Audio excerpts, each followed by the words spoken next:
नमोदय, जय भारत। आज हम चर्चा करेंगे।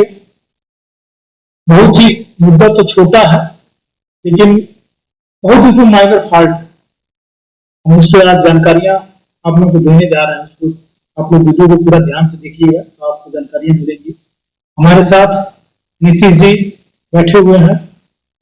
एक नीतीश जी जो बिहार में है और एक नीतीश जी यूपी में है। जानकारियों के माध्यम में लिया जाए तो बहुत से सामाजिक जानकारी इनके पास पड़ी हुई है। एक समाज के यह सोच रखने वाले एक सामाजिक व्यक्ति हैं, जिनसे हम आज आप लोगों को दीपावली पर्व के बारे में जानकारी एकत्रित कराएंगे। सर, जो अभी त्योहार आने वाला है दीपावली, उसको हम कैसे मनाएं, क्यों मनाएं और क्या है दीपावली? सबसे पहले ब्रजेश जी, आपको और आपकी पूरी टीम को और इस चैनल पर जुड़े सभी श्रोताओं को बहुत बहुत साधुवाद। और रही बात इस प्रकाश पर्व की, तो शब्दों में बहुत गहराई है। कुछ लोग दिवाली लिखते हैं, कुछ लोग दीपावली लिखते हैं, और प्रबुद्ध जन ज्यादा से ज्यादा दीपदान उत्सव या दीपोत्सव। तो एक शब्द है दिवाली। जब दिवाली को हम बहुत करीब से समझेंगे, शब्दों की गहराई में जाएंगे, तो हम पाएंगे कि दिवाली शब्द दिवालिया शब्द से। आप देखेंगे गांव में कुछ लोग उस दिन जुआ खेलते हैं, और जो लोग जुआ खेलते हैं उससे ये साबित होता है कि ये लोग दिवाली मनाते हैं। दिवाली या और दिवाली एक ही आसपास के शब्द हैं। जो अपना सर्वस्व बर्बाद कर दिया हो, लुटा दिया हो, और उसके पास और कुछ न रह गया हो, वह है दिवालिया।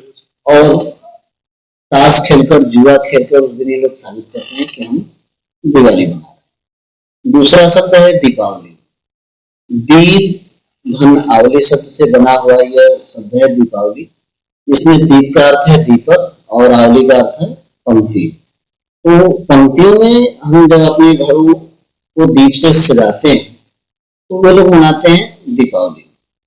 और दीपोत्सव वे लोग मनाते हैं जो ये समझते हैं कि पूरी दुनिया को शांति या हिंसा का संदेश देने वाले तथागत गौतम बुद्ध ज्ञान प्राप्ति के बाद जब घर लौटे तो उनके आगमन में पूरी कपिलवस्तु के लोगों ने उनके स्वागत और सम्मान में दीपोत्सव का कार्यक्रम मनाया, यानी दीप जलाकर उनका स्वागत किया, सम्मान किया। तो यह है दीपोत्सव। इस दीपोत्सव को और ज्यादा प्रचार प्रसार करने के लिए और जन जन तक पहुंचाने के लिए उनके एक शिष्य रहे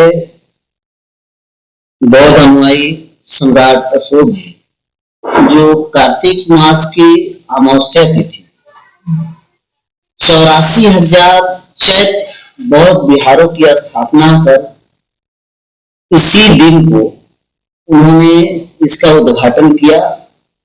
तब से ये और जोर शोर से प्रचलित हुआ कि यह दीपोत्सव है। तो प्रबुद्धजन लोग ज्यादा से ज्यादा दीपोत्सव कहते हैं और दीपोत्सव मनाते हैं। यही है इन तीनों शब्दों की गहराई कि दीपोत्सव क्या है, दीपावली क्या है और दिवाली क्या है।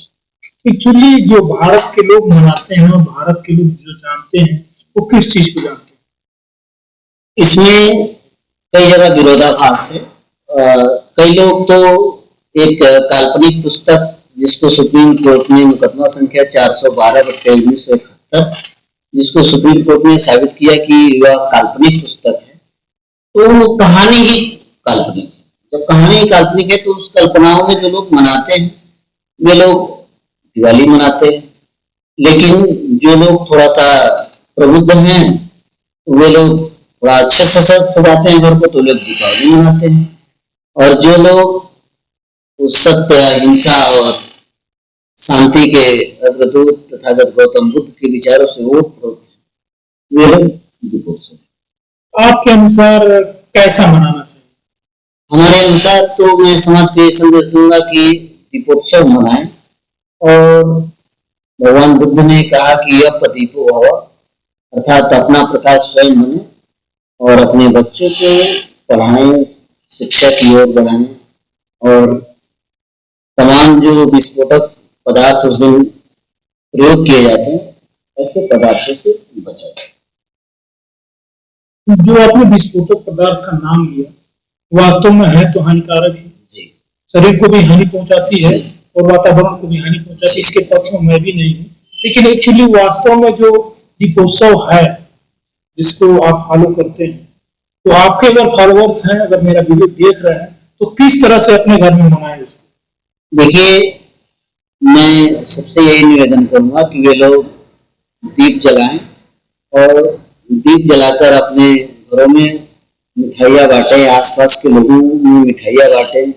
जो नौजवान बच्चे हैं, जो पढ़ने वाले बच्चे हैं, उन्हें कलम का सिपाही बनाएं, उन्हें कलम दें, उन्हें किताब दें। बच्चों की जो आवश्यकताएं हैं और आपकी जो क्षमताएं, उन क्षमताओं का प्रयोग करें और उनके सक्षम से। और जो देश का राष्ट्रीय प्रतीक चिन्ह है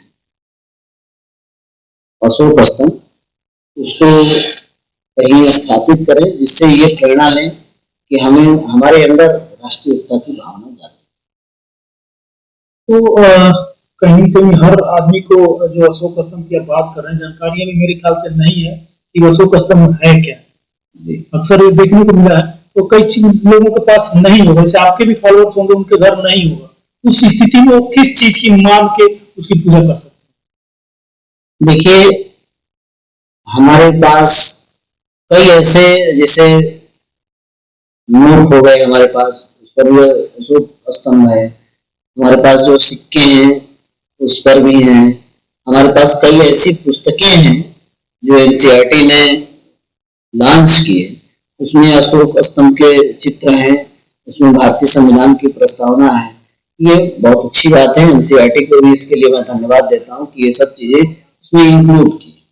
तो ऐसे भी कई वस्तुएं हैं जिसमें अशोक स्तंभ लगे हुए हैं, तो वो आप उनका प्रयोग करें। हैं? बहुत बहुत धन्यवाद।